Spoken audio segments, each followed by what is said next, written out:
Singapore ప్రభుత్వ ప్రతినిధులతో మంత్రి నారాయణ భేటీ అయ్యారు. ఇందులో సింగపూర్ ట్రేడ్ ఇండస్ట్రీస్ శాఖ సీనియర్ డైరెక్టర్ ఫ్రాన్సిన్ చాంగ్, కోఆపరేషన్ ఎంటర్ప్రైజ్ సభ్యులు పాల్గొన్నారు. రాజధాని అమరావతి నిర్మాణంలో తమ వంతు సహకారం అందిస్తామని వారు ముందుకొచ్చారు. ప్రాజెక్టుల నిర్మాణంలో ఆధునిక సాంకేతికత, శిక్షణ, సలహాలు ఇస్తామని చెప్పారు. అమరావతిని ప్రపంచ స్థాయి రాజధానిగా తీర్చిదిద్దేందుకు ఆంధ్రప్రదేశ్ ప్రభుత్వం చేస్తున్న ప్రయత్నాల్లో భాగంగా రాష్ట్ర మంత్రి నారాయణ సింగపూర్ ప్రభుత్వ ప్రతినిధులతో కీలక సమావేశం నిర్వహించారు.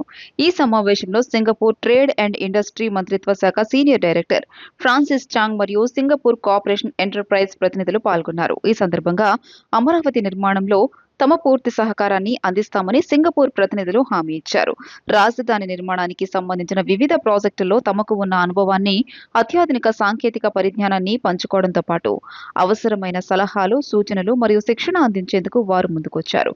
ప్రపంచ స్థాయి ప్రమాణాలతో అమరావతిని నిర్మించేందుకు అవసరమైన అన్ని రకాల సహాయ సహకారాలను అందిస్తామని వారు ఈ భేటీలో స్పష్టం చేశారు. చింతూరు అడవుల్లో పచ్చదనాన్ని పెంపొందించేందుకు రాష్ట్రంలోనే మొదటిసారిగా డ్రోన్ సాంకేతికతతో సీడ్ బాల్స్ జారవిడిచే ప్రక్రియను అటవీ శాఖ చేపట్టింది. ఉప ముఖ్యమంత్రి పవన్ కళ్యాణ్ ఆదేశాలతో ఇప్పటికే ప్రజల భాగస్వామ్యంతో 3.80 కోట్ల సీడ్ బాల్స్ తయారు చేయగా మనుషులు వెళ్లలేని మారుమూల ప్రాంతాల్లో వీటిని డ్రోన్ల ద్వారా వెదజల్లుతున్నారు. వేప, చింత, ఉసిరి వంటి దేశవాళీ వృక్ష జాతుల విత్తనాలతో కూడిన ఈ సీడ్ బాల్స్ ద్వారా క్షీణించిన అటవీ ప్రాంతాలను పునరుద్ధరించి పర్యావరణ సమతుల్యతను కాపాడటమే ప్రధాన లక్ష్యమన్నారు. రాష్ట్ర వ్యాప్తంగా పచ్చదనాన్ని పెంపొందించడం, అడవుల పునరుద్ధరణ లక్ష్యంగా చేపట్టిన సీడ్ బాల్స్ వెదజల్లే కార్యక్రమం చింతూరు అడవుల్లో కొత్త మలుపు తిరిగింది. ఉప ముఖ్యమంత్రి పవన్ కళ్యాణ్ ఆదేశాల మేరకు అటవీ శాఖ ఆధ్వర్యంలో గత నెలలో రాష్ట్ర వ్యాప్తంగా ప్రజల భాగస్వామ్యంతో 3.80 కోట్ల సీడ్ బాల్స్ తయారు చేశారు.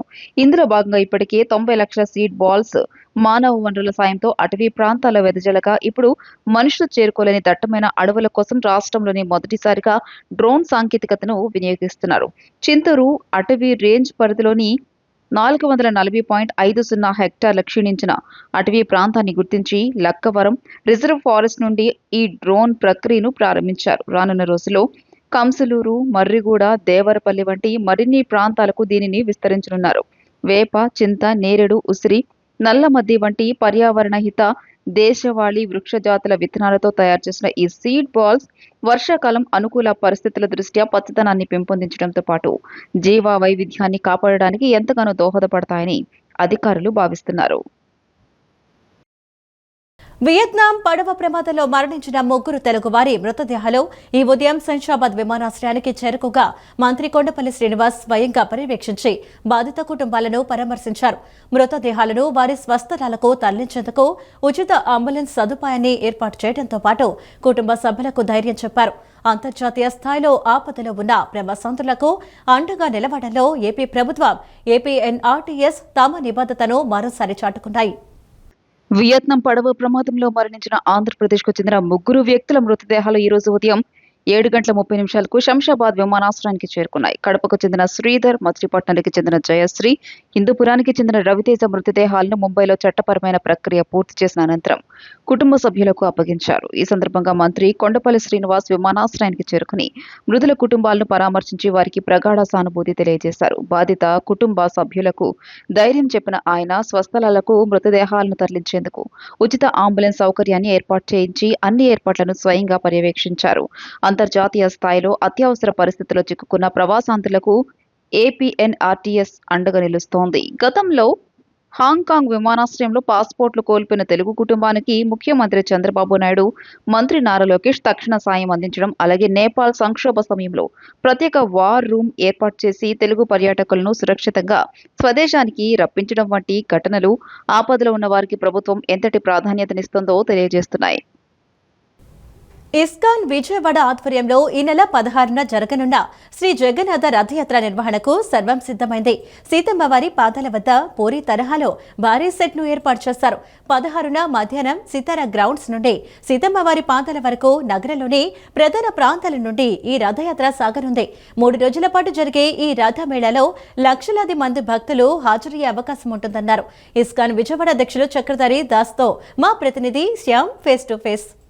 ఈ నెల 16 నుండి విజయవాడ ఇస్కాన్ ఆధ్వర్యంలో భారీ జగన్నాథ రథయాత్ర ప్రారంభం కాబోతుంది. ఈ యాత్రకు సంబంధించి ఏర్పాట్లు ఏ విధంగా ఉండబోతున్నాయి అనేది విజయవాడ ఇస్కాన్ అధ్యక్షులు చక్రధర్ దాస్ గారు చెప్పేందుకు మనతో పాటు ఉన్నారు. సార్, యాత్రకు సంబంధించి ఎలా ఏర్పాట్లు ఉండబోతున్నాయి? హరే కృష్ణ, జై జగన్నాథ్. నా పేరు చక్రధారి దాస్. ఇస్కాన్ విజయవాడకి మంత్రి అధ్యక్షుడు సేవలు అందిస్తున్నాను. సో ఇస్కాన్ విజయవాడ వారు గత 20 సంవత్సరాలుగా జగన్నాథ రథయాత్ర నిర్వహిస్తున్నారు. మరియు ముఖ్యంగా గత 5 సంవత్సరాలుగా ఆ రథయాత్రను మరో స్థాయికి తీసుకెళ్లారు. ప్రస్తుతం ప్రపంచంలోనే దక్షిణ భారతంలోనే అతిపెద్ద రథయాత్రగా మన విజయవాడ రథయాత్ర నడుస్తుంది. సో ఈ సంవత్సరం కూడా అదే స్థాయిలో ఏర్పాట్లు జరుగుతున్నాయి. సో 16వ తేదీ నాడు సితారా జంక్షన్ భవానీపురం దగ్గర రథం ప్రారంభమై 6 కిలోమీటర్లు తిరుగుతూ next Swathi theatre junction Bhavanipuram road next రథం సెంటర్ దగ్గర తిరుగుతూ ఇక్కడ ఫైనల్గా సీతమ్మ వారి పాదాల దగ్గర రథం ముగుస్తుంది.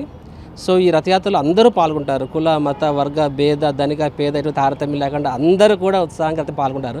లాస్ట్ ఇయర్ మనం గమనిస్తే సుమారు 10,000+ మంది రథం లాగుతూ ఉన్నారు మనకది. అండ్ రథయాత్ర ఈ సంవత్సరం కూడా రథయాత్రకి విదేశాల నుంచి కూడా సుమారు 5 దేశాల నుంచి భక్తులు వస్తున్నారు. వారి యొక్క స్పెషల్ మ్యూజికల్ కన్సర్ట్ రథం మొత్తం అది చాలా ఆకర్షణగా నిలుస్తుంది. అదే సంవత్సరం కంటిన్యూ అవుతుంది. ప్లస్ ఇక్కడ ఎండ్ పాయింట్లో సీతమ్మ వారి పాదాలు ముగుస్తుంది. ఇక్కడ మనము ఈ 3 days ఈవెంట్ కోసం మనము బెంగాల్ నుంచి టాప్ డెకరేటర్స్ తీసుకురావడం జరిగింది. మీరు చూడొచ్చు ఇక్కడ ఈ పండాలు ఇది పర్మనెంట్ కన్స్ట్రక్షన్లా ఉంటుంది బయట నుంచి. సో ఎందుకంటే పూరిలో కూడా రథయాత్ర ఎంత ఇంపార్టెంటో ఎండ్ పాయింట్లో స్వామివారితో 9 రోజులు ఉంటారు. దాన్ని గుండీచా మందిరం అంటారు. అది కూడా చాలా చాలా స్పెషల్. ఎందుకంటే శాస్త్రం ఏం చెప్తుందంటే ఆ 9 రోజుల పాటు జగన్నాథ గుండీచా మందిరంలో ఎక్స్ట్రా మర్సిఫుల్ అని చెప్తారనమాట. సో కాబట్టి స్వామివారి ఇక్కడ గుండీచాలో వచ్చి 3 రోజులు ఉంటారు. చూడండి, ఇది ఉత్సవమూర్తులు కాదు, మూల విగ్రహాలు. మూల విగ్రహాలు ఎప్పుడు కూడా గర్భాలయం నుంచి బయటికి రావు. కానీ కేవలం జగన్నాథ స్వామి మాత్రమే మూల విగ్రహాలు గర్భాలయం నుంచి బయటకు వచ్చి రోడ్ల మీద తిరుగుతూ భక్తులకి ఆశీర్వాదం ఇచ్చి తన దర్శనం ఇస్తూ చివరికి గుండీచాలో వచ్చి 3 రోజులు ఉంటారండి. ఈ టైపు రథయాత్ర భారతదేశంలో చాలా తక్కువ జరుగుతుంది. సింగిల్ డే రథయాత్ర చేస్తారు తప్ప ఇలాగా మల్టిపుల్ డేస్ రథయాత్ర రథమేళా చాలా తక్కువ జరుగుతుంది. పూరి స్టైల్లో మనం విజయవాడలో మాత్రమే చేస్తున్నాము. సో ప్రతిరోజు వేల మంది వస్తారు, 10,000 మెంబర్స్. లాస్ట్ టైం సుమారు 70-80 వేల మందికి అన్నప్రసాద్ వితరణ చేస్తాము. ఈ సంవత్సరం అంతకన్నా ఎక్కువ ఎక్స్పెక్ట్ చేస్తున్నాము. మరియు ఇక్కడ రథ్ కల్చరల్ ఫెస్టివల్ ఉంది. ఆ కల్చరల్ ఫెస్టివల్లో మనము ఎంటైర్ సుమారు 20 స్టేట్స్లో నుంచి ఆ ట్రెడిషనల్ ఆర్ట్ ఫామ్స్ వాళ్ళు కూడా పిలుస్తాము. వాళ్ళ చేత ప్రత్యేక ప్రోగ్రామ్స్ ఇస్తాము. సో రథ్ కల్చరల్ ఫెస్టివల్ కూడా చాలా ఫేమస్ మనకి. మరియు థర్డ్ థింగ్ అంటే స్పిరిచువల్ కాజు, కల్చరల్ కాజు. థర్డ్ థింగ్ సోషల్ కాజ్, అంటే సామాజికంగా కూడా రథయాత్ర ద్వారా మనం ఒక సందేశం పంపిస్తాం. సో ప్రతి సంవత్సరం మనం భుజాల మీద ఎత్తుకునే సోషల్ కాజ్ ఏంటంటే యాంటీ అడిక్షన్, డ్రగ్ రహిత సమాజం. సో దానికి సంబంధించి సిగ్నేచర్ క్యాంపెయినింగ్ అని చెప్పి రకరకాల పోస్టర్స్ అని చెప్పి అవేర్నెస్ ప్రోగ్రామ్స్. ఈసారి అయితే మేము శాండ్ ఆర్ట్ చేస్తున్నాము. చాలా పెద్ద సైజులో శాండ్ ఆర్ట్ ప్రోగ్రామ్ ఇక్కడ ప్లాన్ చేసాము. రేపటిగా రెడీ అవుతుంది. అంటే ఆ sand art I'm very sure జనాల్ని విశేషంగా ఆకట్టుకుంటుంది. తద్వారా జగన్నాథ స్వామి మరియు యాంటీ డ్రగ్స్ ఒక థీమ్లో ఫ్యూజన్లో మనం ఒక స్పెషల్ శాండ్ ఆర్ట్ కూడా చేస్తున్నాము. సో అందరి భక్తులకి స్వామివారి ప్రత్యేక దర్శనము, స్పెషల్ కీర్తన్స్, అందరికీ కూడా ఫుల్ ప్లేట్ అన్నప్రసాద వితరణ సేవ. మరియు ఇక్కడ సుమారు 40-50 స్టాల్స్ ఉంటాయి. ఆ స్టాల్లో వివిధ పిల్లలకి కానీ పెద్దలకి కానీ నెక్స్ట్ ఆధ్యాత్మిక అవేర్నెస్ కార్యక్రమాలు, భగవద్గీత కోర్సెస్, అన్ని రకాల స్టాల్స్ ఉంటాయండి. Spiritual, social and cultural all 3 elements cover చేస్తాం. అండ్ సింపుల్ చెప్పాలంటే ఈ రథయాత్ర అనేది కుటుంబ సమేతంగా వచ్చి ఆధ్యాత్మికంగా మరి ఆహ్లాదకంగా కూడా ఆనందించే ప్రదేశం. సో అందరు ఉత్సవాలకు సంబంధించి అతిథులుగా ఎవరు రాబోతున్నారు సార్? మేము గవర్నర్ గారికి పంపించామండి. గవర్నర్ గారు లాస్ట్ 1 వీక్ నుంచి లేరు. ఈరోజు యాక్చువల్ మా గవర్నర్ గారికి అపాయింట్మెంట్ ఉంది. సో వీఆర్ హోపింగ్ ఈసారి లాస్ట్ టైం కూడా 24లో వచ్చారు, 23లో కూడా వచ్చారు. ఈసారి కూడా వస్తారని మేము ఆశిస్తున్నాము. అది కాకుండా లోకల్గా ఎంపీ గారు అని చెప్పి ఒక కపుల్ ఆఫ్ మినిస్టర్స్ పిలిచాము. They will come. అలాగే గతంలో చూసుకుంటే ఈ రథయాత్రకు సంబంధించి మనకి ఇండియన్ బుక్ రికార్డ్స్లో కూడా చోటు చేసుకుంటాం. ఈ సంవత్సరం కూడా దానికి మించి ఏమన్నా జరిగే అవకాశం ఉంటుందా? యాక్చువల్గా మేము ఏం చేస్తాం, స్వామివారి ప్రీత్యార్థం చేస్తాము. So they themself came and వాళ్ళు చూసి వాళ్ళు కౌంట్స్ వాళ్ళ పారామీటర్స్ చేశారు. సో స్పెషల్గా మేము ఈ సంవత్సరము మా మెయిన్ ఫోకస్ ఏంటంటే ఇంకా లాస్ట్ టైం 10,000 సిగ్నేచర్లు తీసుకున్నాం యాంటీ అడిక్షన్. ఈసారి నెంబర్ పెంచాలని మేము ప్రయత్నిస్తున్నాము. ఈసారి ప్రత్యేకంగా ఏం చేస్తున్నామంటే లాస్ట్ స్టార్ట్ చేస్తాము సుమంగళి సుభద్ర అని చెప్పి. ఎందుకంటే ఫ్యూజన్ మంది సౌత్ ఇండియన్ కల్చర్, పూరి అన్నది అది ఒరిస్సా కల్చర్ అది. సో మా ఫ్యూజన్ ఏంటంటే ఈసారి ప్రత్యేకంగా ఏం చేస్తున్నామంటే ఇప్పుడు ఆషాఢ మాసంలో అమ్మవారికి సార సమర్పణ అనేది మన దక్షిణ భారతంలో ఆనవాయితీ. సో జగన్నాథ్ వాళ్ళది అంటే ఇండియాలో ఎక్కడ జరగని ప్రత్యేకంగా ఇక్కడ ఏం చేస్తున్నామంటే సుభద్రమ్మ వారు అంటే కృష్ణుడి చెల్లి అంటే స్వయంగా ఆవిడ కూడా దుర్గాదేవి అమ్మవారి యొక్క అంశ ఆవిడ కూడా.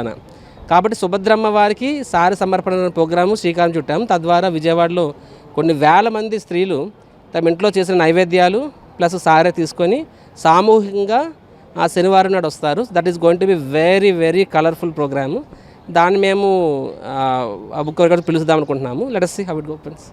ఈసారి జరిగే ఏదైతే పూరి జగన్నాథ రథోత్సవాలు ఉంటాయో ఏ విధంగా పూరిలో అయితే జరుగుతాయి అంతకు మించి కూడా జరిగే అవకాశం ఉంటుందని చెప్పి చక్రధర్శి దాస్ వివరిస్తూ ఉన్నారు. అలాగే ఒక సోషల్ కాజ్ను కూడా ఇక్కడ మనం తీసుకొస్తున్నాం, సైకత్ శిల్పాన్ని కూడా ఏర్పాటు చేయబోతున్నాం. మొత్తంగా చూసుకుంటే ఈ వేడుకలు ఒక విజయవాడ నగరానికి తలమానికంగా అవబోతున్నాయని చెప్పి చక్రధర్శి దాస్ తెలుపుతూ ఉన్నారు. వీడియో జర్నలిస్ట్ వెంకటతో శ్యామ్, సిటీ న్యూస్, విజయవాడ. పాతరాజరాజేశ్వరిపేట వాసులకు ఇచ్చిన హామీలను నెరవేర్చడంలో కూటమి ప్రభుత్వం విఫలమైందని సిపిఎం రాష్ట్ర కార్యదర్శి వర్గ సభ్యులు సిహెచ్ బాబురావు విమర్శించారు. రైల్వే అధికారులు జారీ చేసిన నోటీసులను వెంటనే ఉపసంహరించుకోవాలని డిమాండ్ చేశారు. పాతరాజరాజేశ్వరిపేటలో నివాసముంటున్న పేదల ఇళ్ల సమస్యలపై సిపిఎం ఆధ్వర్యంలో నిరసన పాదయాత్ర జరిగింది.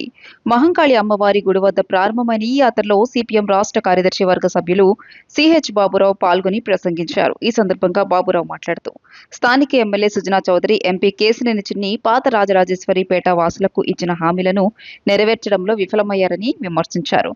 ప్రభుత్వం బడా పారిశ్రామికవేత్తలకు ఎకరాల కొద్దీ భూములను అత్యంత తక్కువ ధరకు దారాదత్తం చేస్తూనే పేదలు నివసించే ఇళ్లను కూల్చివేయడంపైనే దృష్టి పెడుతోందని ఆయన మండిపడ్డారు. గతంలో సింగ్ నగర్ లో రైల్వేలకు కేటాయించిన 20 ఎకరాల స్థలంలో ఇప్పటి వరకు ఎటువంటి అభివృద్ధి పనులు చేపట్టలేదని గుర్తు చేస్తూ ఇప్పుడు మళ్లీ పేదల నుంచి స్థలాలను లాక్కుని ఎవరికి కట్టబెట్టాలని చూస్తున్నారని ప్రశ్నించారు. రైల్వే అధికారులకు నగరంలో అవసరమైన ఆర్యూబీలపై ఫ్లైఓవర్ల నిర్మాణంపై శ్రద్ధ లేదని, కానీ పేదల స్థలాలను కార్పొరేట్ శక్తులకు అప్పగించడంలో మాత్రం ఆసక్తి చూపిస్తున్నారని ఆరోపించారు. విజయవాడ రైల్వే స్టేషన్ను 99 ఏళ్ల పాటు ప్రైవేట్ వ్యక్తులకు లీజుకు ఇచ్చేందుకు టెండర్లు పిలిచిన విషయాన్ని ఆయన ప్రస్తావించారు. రైల్వే అధికారులు జారీ చేసిన నోటీసులను వెంటనే ఉపసంహరించుకోవాలని, లేని పక్షంలో రైల్వే డిఆర్ఎం కార్యాలయాన్ని ముట్టడిస్తామని హెచ్చరించారు. సిపిఎం పశ్చిమ నగర కార్యదర్శి బోయి సత్యబాబు మాట్లాడుతూ ఇళ్ల పట్టాలు ఇస్తామని హామీ ఇచ్చిన నాయకులు ఇప్పుడు రైల్వే నోటీసుల విషయంలో ఎందుకు స్పందించడం లేదని ప్రశ్నించారు. పశ్చిమ నియోజకవర్గ ఎమ్మెల్యే ఇళ్ల కూల్చివేతలో ముందున్నారని ఆరోపిస్తూ డబుల్ ఇంజిన్ సర్కార్ పని కేవలం ఇళ్లను కూల్చేయడమేనా అని నిలదీశారు. పేదల ఇళ్లను కూలిస్తే కూటమి ప్రభుత్వం కూలిపోతుందని ఆయన హెచ్చరించారు. ఈ కార్యక్రమంలో సిపిఎం నాయకులు కె సూరిబాబు, ఈవి నారాయణ, మస్తాన్ తదితరులు పాల్గొన్నారు.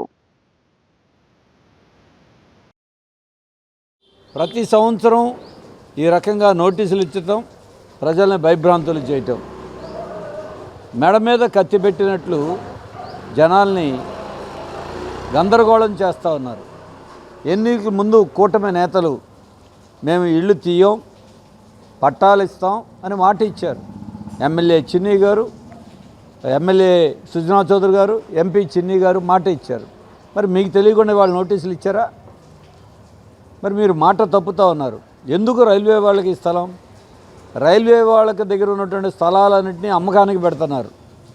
ప్రైవేట్ కంపెనీలకి కారు చౌకగా లీజుకి ఇచ్చేస్తున్నారు. ఇది ఇంతే కాదు, విజయవాడ రైల్వే స్టేషన్నే దాదాపుగా 99 సంవత్సరాల పాటు ఇవాళ లీజు ఇచ్చేశారు ప్రైవేట్ కంపెనీలకి. ఉన్న ఖాళీ స్థలాలే బాగు చేయట్లా. సింగనగర్లో 20 ఎకరాల రైల్వే స్థలం ఉంది, బాగు చేసిన దిక్కులేదు. ఫ్లైఓవర్ బ్రిడ్జీలు కావాలంటే పట్టించుకోరు, కానీ ఇళ్ళు పీకటంలో మాత్రం యమా స్పీడ్గా వ్యవహరిస్తూ ఉన్నారు. ఇది ప్రపంచంలో బహుశా ఎక్కడ ఈ రకంగా ఇల్లు కూల్చేదానికి డే టు టైం ఫిక్స్ చేసిన పరిస్థితి చూడలేదు. పశ్చిమ నియోజకవర్గం ఎమ్మెల్యే గారేమో విజయవాడ పశ్చిమ నియోజకవర్గాన్ని ప్రపంచంలో నెంబర్ 1 స్థానానికి తీసుకెళ్తున్నానని చెప్పి అభివృద్ధిలో నేనే నమూనా అని చెప్తున్నారు. కొంపలు కోల్చడంలో మీ అభివృద్ధి, ఇచ్చిన మాటని అమలు చేయకుండా మోసగించడంలో మీ అభివృద్ధి, ఇల్లు ఇవ్వకుండా పశ్చిమ నియోజకవర్గ ప్రజలందరినీ మోసగించడంలో మీ అభివృద్ధి. కాబట్టి ఇప్పటికైనా మీరు మాట మీద నిలబడే మనుషులైతే, మాట మీద నిలబడే ప్రభుత్వం అయితే వెంటనే ఆ ఇళ్ళకి పట్టాలు ఇవ్వాలి, వాళ్ళ బతుకులకి భరోసా కల్పించాలి. రాష్ట్రంలో గత 5 ఏళ్ల వైఎస్ఆర్ కాంగ్రెస్ పార్టీ పాలనలో అన్ని వర్గాల ప్రజలను దారుణంగా మోసం చేసి నట్టెట ముంచి ఇప్పుడు ఏ మొహం పెట్టుకుని పరామర్శల పేరుతో దొంగ నాటకాలు ఆడుతున్నారని వైఎస్ఆర్సీపీ అధినేత మాజీ ముఖ్యమంత్రి వైఎస్ జగన్మోహన్ రెడ్డిపై మంత్రి కొల్లు రవీంద్ర ఆగ్రహం వ్యక్తం చేశారు. ప్రమాదంలో గల్లంతైన మత్స్యకారుల కుటుంబాలకు ప్రభుత్వం వేగంగా స్పందించి పరిహారం అందించిందని, బాధిత కుటుంబాలకు 10 లక్షల రూపాయల చొప్పున ఎక్స్గ్రేషియా అందించినట్లు తెలిపారు. ఇలాంటి విషాద ఘటనలను కూడా రాజకీయం చేయడం సరికాదని జగన్పై విమర్శలు చేశారు. 5 ఏళ్ల పాలనలో అన్ని వర్గాల ప్రజలను దారుణంగా మోసం చేసి నట్టేట ముంచి ఇప్పుడు ఏ మొహం పెట్టుకుని పరామర్శల పేరుతో దొంగ నాటకాలు ఆడుతున్నారని వైసీపీ అధినేత జగన్పై రాష్ట్ర ఎక్సైజ్ శాఖ మంత్రి కొల్లి రవీంద్ర తీవ్రస్థాయిలో ధ్వజమెత్తారు. సోమవారం నాడు మంగళగిరిలోని టీడీపీ కేంద్ర కార్యాలయం ఎన్టీఆర్ భవన్లో నిర్వహించిన మీడియా సమావేశంలో ఆయన మాట్లాడారు. మత్స్యకారులు కడుపు కొట్టి వారి నోటికాడి కూడు లాక్కున్న జగన్ రెడ్డి ఇప్పుడు పెద్ద యోగ్యుడిలా పరామర్శల డ్రామాలాడటం సిగ్గుచేటని ఆయన ఆగ్రహం వ్యక్తం చేశారు. విశాఖపట్నం సముద్ర తీరంలో ఇటీవల జరిగిన పడవ ప్రమాదంపై ప్రభుత్వం తక్షణం స్పందించిందని కొల్లి రవీంద్ర తెలియజేశారు. ప్రమాద సమాచారం అందిన వెంటనే ముఖ్యమంత్రి చంద్రబాబు ఆదేశాలతో నేవీ, కోస్ట్ గార్డ్ బృందాలను రంగంలోకి దించి గాలింపు చర్యలు చేపట్టామన్నారు. ప్రమాదం నుంచి ప్రాణాలతో బయటపడిన మత్స్యకారుడు చిన్న అందించిన సమాచారంతో 72 గంటల పాటు గాలించిన మిగతా 6గురి ఆచూకీ లభించలేదన్నారు. కోస్ట్ గార్డ్ 3 మెన్ కమిటీ నివేదికల ఆధారంగా వారు మరణించినట్లు నిర్ధారించి కేవలం 72 గంటల వ్యవధిలోనే బాధిత కుటుంబాలకు 10 లక్షల రూపాయల చొప్పున ఎక్స్గ్రేషియా చెక్కులను అందించామని వివరించారు. భారతదేశ చరిత్రలోనే ఇంత వేగంగా సాయం అందించిన ఘనత కూటమి ప్రభుత్వానిదేనని స్పష్టం చేశారు. ఇలాంటి దురదృష్టకర ఘటనను కూడా జగన్ రాజకీయం చేస్తున్నారని కొల్లు రవీంద్ర మండిపడ్డారు. ప్రభుత్వం వెంటనే స్పందించి 72 గంటల్లోనే 3 మెన్ కమిటీ ఇచ్చే రిపోర్ట్ని, కోస్ట్ గార్డ్స్ నుంచి ఇచ్చినటువంటి రిపోర్ట్ ప్రకారం వాళ్ళు ఎక్కడా కూడా ట్రేస్ కాలేదు అని వాళ్ళు రిపోర్ట్ అవ్వడం, అలాగే దాని మీద పోలీస్ అధికారులు, ఫిషరీస్ డిపార్ట్మెంట్ నుంచి, రెవెన్యూ డిపార్ట్మెంట్ నుంచి 3 మెన్ కమిటీ ఇచ్చినటువంటి సర్టిఫికేషన్ ఆధారంగా గౌరవ ముఖ్యమంత్రి గారు ఆదేశాలతో ఇమీడియట్గా ప్రతి కుటుంబానికి 10 లక్షల రూపాయల చొప్పున వాళ్ళకి తీసుకెళ్లి అందించడం జరిగింది. ఎప్పుడైతే ఈ సంఘటన జరిగిన వెంటనే, తెలిసిన వెంటనే హోమ్ మినిస్టర్ గారు, అలాగే ఫిషరీస్ మినిస్టర్ గారు వాళ్ళ దగ్గరికి వెళ్ళి ఆ కుటుంబాలకి అండగా ఉండడమే కాకుండా ప్రభుత్వం అన్ని రకాలుగా కూడా వాళ్ళకి సహాయ సహకారాలు అందిస్తుందని చెప్పి కూడా హామీ ఇవ్వడం, 72 గంటల్లోనే వాళ్ళకి తీసుకెళ్ళి చెక్కులు అందించడం కూడా జరిగింది. దీన్ని కూడా రాజకీయం చేయాలని ప్రయత్నం చేస్తే మటుకి అసలు మీకు అర్హత లేదు జగన్మోహన్ రెడ్డి గారు. ఇవాళ ఈ ప్రభుత్వం వెంటనే స్పందించడం, వారికి తక్షణ సహాయం అందించడం, ఈరోజు ఒక ధైర్యం, మత్స్యకార కుటుంబాలు ఒక ధైర్యంతో ఉన్నాం. మీరు వెళ్ళి అక్కడ రాజకీయం చేయాలని ప్రయత్నం చేస్తే మాకొచ్చే నష్టపరిహారం మేము నష్టపోతామని వాళ్ళ రాష్ట్ర వ్యాప్తంగా ఉన్నటువంటి మత్స్యకారులు ఆందోళన ఉంది. ఎందుకంటే 5 సంవత్సరాలు మీరేమి చేయలే. ఆనాడు 63 మందికి మీరు మరి లాస్ట్ గవర్నమెంట్లో మీ కాళ్ళ చుట్టూ తిరిగినా, మీ ఆఫీసుల చుట్టూ తిరిగినా, మీ కాళ్ళు పట్టుకున్నా కూడా కనీసం డెత్ సర్టిఫికెట్లు కూడా ఇప్పించలేనటువంటి పరిస్థితి మీకుండి సేవ రాజకీయం చేయాలని ప్రయత్నం చేస్తున్నటువంటి దుర్మార్గమైనటువంటి ఆలోచనని ఇవాళ ప్రజలందరూ కూడా గమనిస్తూ ఉన్నారు. ఎన్టీఆర్ జిల్లాలో యూరియా సహా అన్ని రకాల రసాయన ఎరువులు, పురుగు మందులు సమృద్ధిగా అందుబాటులో ఉన్నాయని, రైతులు ఎలాంటి ఆందోళనకు గురి కావాల్సిన అవసరం లేదని జిల్లా కలెక్టర్ డాక్టర్ జి లక్ష్మీసా స్పష్టం చేశారు. జిల్లాలో ఎరువుల కొరత ఉందంటూ ఉద్దేశపూర్వకంగా వదంతులు సృష్టించడం, అక్రమ రవాణాకు పాల్పడటం లేదా కృత్రిమ కొరత సృష్టించే ప్రయత్నాలు చేసిన వారిపై కఠిన చర్యలు తీసుకుంటామని హెచ్చరించారు. విజయవాడ కలెక్టరేట్లోని శ్రీ ఏవిఎస్ రెడ్డి సమావేశ మందిరంలో నిర్వహించిన విలేకరుల సమావేశంలో జిల్లా కలెక్టర్ జిల్లాలో ఎరువుల లభ్యత, పంపిణీ విధానం, రైతులకు అందిస్తున్న సౌకర్యాలపై వివరాలు వెల్లడించారు. ఈ సందర్భంగా జిల్లా కలెక్టర్ డాక్టర్ జి లక్ష్మీషా మాట్లాడుతూ రాష్ట్ర ప్రభుత్వం ప్రవేశపెట్టిన ఏపీఏఐఎంఎస్ యాప్ ద్వారా రైతులకు అవసరమైన ఎరువులను పూర్తిగా పారదర్శకంగా అందిస్తున్నట్లు తెలియజేశారు. ప్రతి రైతు తన భూమి విస్తీర్ణానికి అనుగుణంగా ఆన్లైన్లో నమోదైన వివరాల ఆధారంగా అవసరమైన మేరకు మాత్రమే ఎరువులు కేటాయించడం జరుగుతుందని చెప్పారు. 3 విడతలకు అవసరమైన ఎరువులను ఒకేసారి కాకుండా పంటల దశలను బట్టి విడతల వారీగా రైతులు పొందే అవకాశం హక్కుగా కల్పించామని పేర్కొన్నారు. కేటాయించిన ఎరువులు ఆయా రైతుల పేర్లతోనే నమోదు చేయబడతాయని, అందువల్ల ఎలాంటి కొరత లేదా పంపిణీ సమస్యలు తలెత్తవని స్పష్టం చేశారు. ప్రస్తుతం జిల్లాలో 17,425 మెట్రిక్ టన్నుల యూరియా నిల్వలు అందుబాటులో ఉన్నాయని తెలిపారు. జూన్ 8 నుంచి ఏపీఏఐఎంఎస్ యాప్ అమల్లోకి వచ్చిన తర్వాత ఇప్పటి వరకు 22,616 మంది రైతులు 3,888 మెట్రిక్ టన్నుల ఎరువులను కొనుగోలు చేశారని వెల్లడించారు. ఎరువుల విక్రయంలో ధరల నాణ్యత లేదా పంపిణీలో ఎలాంటి అవకతవకలు జరిగినా సంబంధిత డీలర్లపై లైసెన్స్ రద్దు సహా కఠిన చర్యలు తీసుకుంటామని హెచ్చరించారు. అలాగే జిల్లాలోని ప్రతి ఎరువుల విక్రయ కేంద్రంలో రైతుల ఫిర్యాదుల కోసం ప్రత్యేక ఫోన్ నెంబర్లను ప్రదర్శించడం జరిగిందని, సమస్యలు ఎదురైతే వెంటనే సంబంధిత అధికారులకు సమాచారం అందించాలని సూచించారు. దాదాపుగా 3,888 టన్స్ ఇలా ఆన్లైన్లో సేల్ చేయడం జరిగింది. దాదాపుగా 22,616 రైతులు కొనుక్కున్న ప్రతి ఒక్కరు చాలా సంతృష్టిగా ఉన్నారు, హ్యాపీగా చెప్తున్నారు. ఎస్ సార్, మనకు కావాల్సింది ఎంత, మనకు రావాల్సింది ఎంత అనేది నాకు కంప్యూటర్లో కనిపిస్తుంది, నా మొబైల్లో చూసుకొని వెళ్ళొచ్చు, నాకు తెలియకుండా నాకు ఉన్న ఫర్టిలైజర్స్ని వేరెవరు తీసుకెళ్ళలేరు. ఇది ఈవెన్ డీలర్ కూడా కావాలని కూడా డివైడ్ చేయలేడు. ఎందుకు, ఆ రైతు ఎక్స్టెంట్ ఎంత, ఆయన ఏం పంటలు వేశారు, దానికి ఎంత కావాలనేది ఆయన కూడా కంప్యూటర్లో ఉంటుంది. డివియేషన్ అవుతే ఆయన లైసెన్స్ రద్దు అవుతుంది. కాబట్టి ఇది ఒక పకడ్బందీగా బెస్ట్ సిస్టమ్ తీసుకురావడం జరిగింది. ఇది ఇప్పటికే మంచిగా అమల్లో ఉంది. వేరే జిల్లాలో కూడా చాలా బాగా చేస్తున్నారు. ఫర్ ద ఫస్ట్ టైం అక్కడ వెళితే డీలర్స్ ఈవెన్ రైతులు చెప్తున్నారు, సార్ ఇప్పుడు ఎక్కడ లైన్ కనిపించట్లేదు మనకు, వాళ్ళకి ఎప్పుడు ఫ్రీగా ఉంటే అప్పుడు వస్తారు, వాళ్ళకి కావాల్సినది ఆ యాజ్ పర్ యాప్లో ఎంత ఉందో అది పట్టుకెళ్తున్నారని చెప్తున్నారు. ఇంతకుముందు మీరు చూసాము అర్లీ మార్నింగ్ 20 లైన్లు నిలబడము, లేదా అక్కడ ఏదో బస్తాలు పెట్టడము, చెప్పులు పెట్టి లైన్లు నిలబడము, ఇటువంటి పరిస్థితి లేకుండా రైతులకి కాన్ఫిడెన్స్ వచ్చింది. ఇది ఒక మంచి పరిణామం అని మనం భావించాలి. ఇంద్రకీలాద్రిపై ఈ నెల 15 నుండి ఆగస్టు 12 వరకు జరగనున్న ఆషాఢ సారి సమర్పణ ఉత్సవాలకు అధికారులు అన్ని ఏర్పాట్లు పూర్తి చేశారు. భక్తుల సౌకర్యార్థం కనకదుర్గ నగర్లో రిజిస్ట్రేషన్, క్లాక్ రూమ్ వంటి వసతులు కల్పించడంతో పాటు దర్శన మార్గాన్ని క్రమబద్ధీకరించారు. ఉత్సవాల నిర్వహణలో ఎలాంటి ఇబ్బందులు కలగకుండా పటిష్టమైన భద్రత, ట్రాఫిక్ నియంత్రణ చర్యలపై ఆలయ అధికారులు మరియు పోలీసు విభాగం సమన్వయంతో పనిచేస్తున్నారు. ఇంద్రకీలాద్రిపై కొలువుదీరిన శ్రీ దుర్గా మల్లేశ్వర స్వామి వార్ల దేవస్థానంలో ఈ నెల 15 నుండి ఆగస్టు 12 వరకు నెల రోజుల పాటు జరగనున్న ఆషాఢ సారి సమర్పణ ఉత్సవాలకు అధికారులు సర్వం సిద్ధం చేశారు. భక్తుల రద్దీని దృష్టిలో ఉంచుకుని కనకదుర్గా నగర్లోనే క్లాక్ రూమ్, పాదరక్షల స్టాండ్, మొబైల్ కౌంటర్లను ఏర్పాటు చేశారు. భక్తులు ముందుగా కనకదుర్గా నగర్లో రిజిస్ట్రేషన్ చేయించుకుని అక్కడి నుండి క్యూ లైన్ ద్వారా మహామండపం 7వ అంతస్తుకు చేరుకోవాలి. దర్శనానంతరం 6వ అంతస్తులో సారెను సమర్పించి ఆశీర్వచనం అందుకోవచ్చని, ఆ తర్వాత 2వ అంతస్తులో అన్నప్రసాదాన్ని స్వీకరించేలా ఏర్పాటు చేసినట్లు ఈవో సీనా నాయక్ తెలియజేశారు.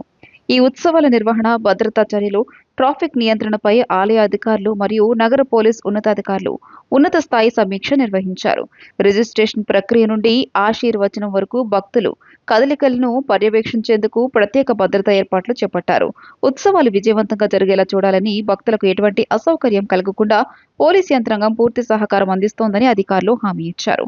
15వ తేదీ ఉదయం 7:30 ఆలయ అర్చక బృందం అమ్మవారికి మొదటిసారిను సమర్పించడంతో ఈ ఉత్సవాలు ప్రారంభం కానున్నాయి.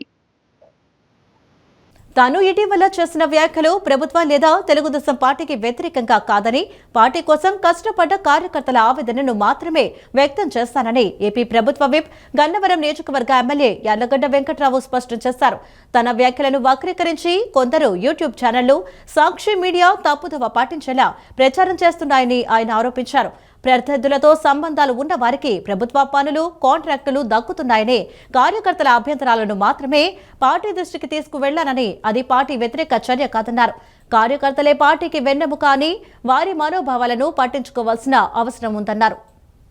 విజయవాడలోని తన కార్యాలయంలో నిర్వహించిన మీడియా సమావేశంలో ఏపీ ప్రభుత్వ విప్, గన్నవరం నియోజకవర్గ ఎమ్మెల్యే యార్లగడ్డ వెంకట్రావు మాట్లాడుతూ, ఎయిర్పోర్ట్ టెండర్ వ్యవహారంలో తన మనిషికి కాంట్రాక్ట్ ఇప్పించాలని ప్రయత్నించానంటూ సాక్షి పత్రిక, అనుబంధ మాధ్యమాలు చేస్తున్న ప్రచారం పూర్తిగా అసత్యమని ఖండించారు. తాను ఏ కంపెనీకి టెండర్ ఇప్పించాలని ఒత్తిడి తెచ్చానని లేదా సిఫార్సు చేశానని నిరూపిస్తే 5 నిమిషాల్లో ఎమ్మెల్యే పదవికి రాజీనామా చేస్తానని బహిరంగ సవాల్ విసిరారు.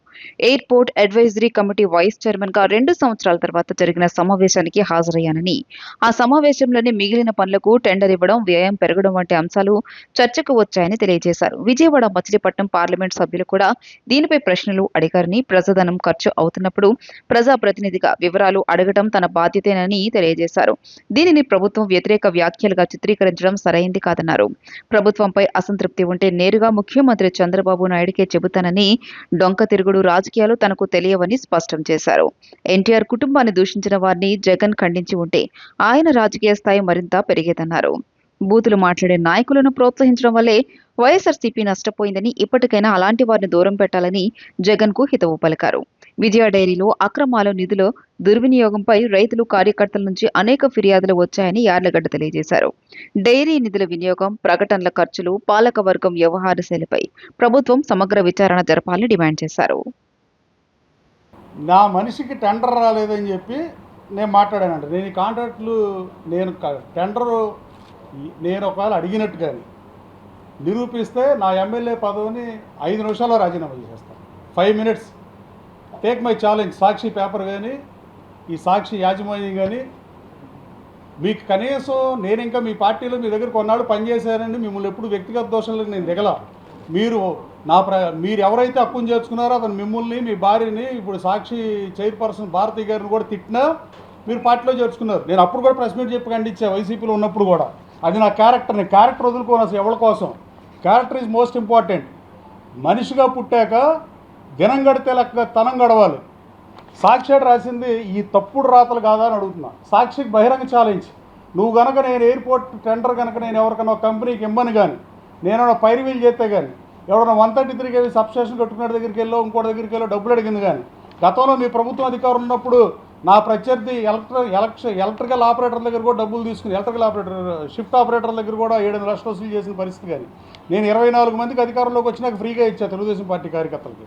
ఈ సాక్షికి ఛాలెంజ్ చేస్తున్నా, నువ్వు నిరూపిస్తే నువ్వు ఈ పేపర్ని ఎలా ఇసురుతున్నానో అలా రాజీనామా చేసి పడేస్తా నా పదవికి.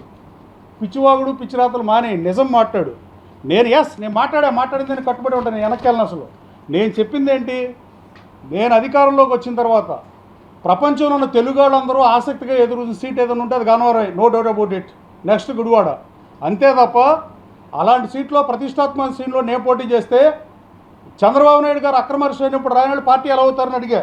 బాబు ఎంటర్ప్రైజెస్ మీ కాగితాలు ఇస్తా, మీరు టెలికాస్ట్ చేసి కరెక్ట్గా చేయండి.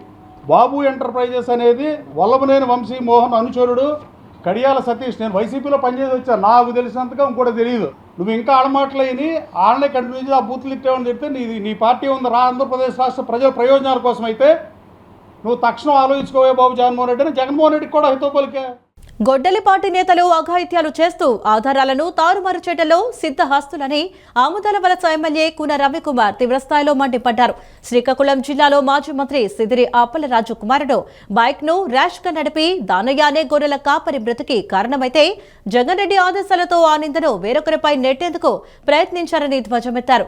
వివేక హత్య కేసు తరహాలో ఇక్కడ సాక్ష్యాలు మార్చే కుట్ర జరిగిందని సీసీటీవీ ఫుటేజ్లో అప్పలరాజు కుమారుడి నిర్వాకం స్పష్టంగా కనిపిస్తోందని పేర్కొన్నారు.